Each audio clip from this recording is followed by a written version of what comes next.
আসসালামু আলাইকুম। শিরোনামে আমন্ত্রণ জানাচ্ছি আমি শফি মাহমুদ সাগর।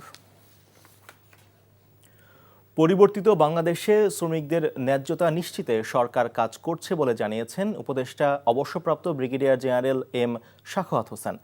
সকালে রাজধানীর মানিক মিয়া এভিনিউয়ে মহান মে দিবসের র্যালিতে যোগ দিয়ে কথা বলেন তিনি।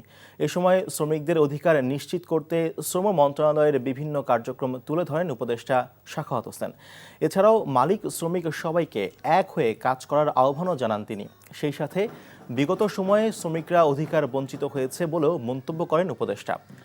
কারণ হিসেবে বলেন, নীতি নির্ধারকরাই ছিলেন শিল্প কারখানার মালিক। আমরা চেষ্টা করছি যে শ্রমিকদের অন্তত ন্যূনতম যা চাহিদা সেটা যত সময় মতো পূরণ হয়। আমরা চেষ্টা করছি শ্রমিকদের স্বাস্থ্য সুরক্ষা যেন হয়।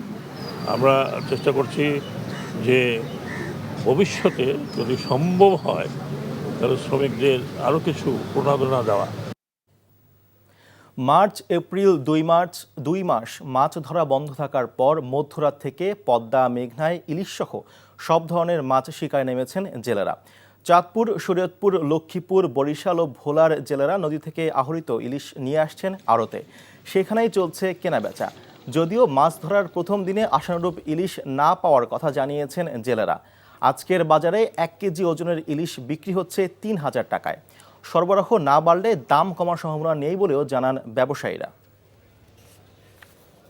শিরোনাম এইটুকুই। এই খবরের ভিডিও সহ আপডেট জানতে ভিজিট করুন এনটিভি অনলাইন www.ntvbd.com। এছাড়াও এনটিভির জনপ্রিয় সব অনুষ্ঠান খবরের আপডেট জানতে ভিজিট করুন আমাদের ইউটিউব ও ভেরিফাইড ফেসবুক পেজ। 12টায় মধ্যাহ্নের খবর দেখার আমন্ত্রণ রইল। ধন্যবাদ সবাইকে।